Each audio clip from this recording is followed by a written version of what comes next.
যে সবরকে আল্লাহ তাআলা এমন এক তীর বানিয়েছেন যা কখনো লক্ষ্য ভ্রষ্ট হয় না। সবরকে আল্লাহ তাআলা এমন একটি দুর্গ বানিয়েছেন যা কখনো ধ্বংস হয় না। সবর এবং সাকসেস, ধৈর্য এবং সফলতা হচ্ছে দুইটা সহোদর ভাইয়ের মতো। যে ধৈর্যশীল হবে সে সফল হবে, এখানে কোনো সন্দেহ নাই। ঠিক কেন বলো যুবক ভাইয়েরা?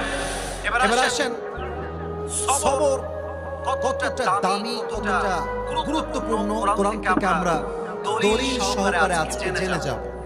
তবে এখানে নলেজের পরীক্ষা দেওয়া লাগবে। কতটুকু আপনি জানেন, কতটুকু আপনি knowledgeable person about Islam. I would like to test you, man. এটা পরীক্ষা করব। একজন নবী ছিলেন যিনি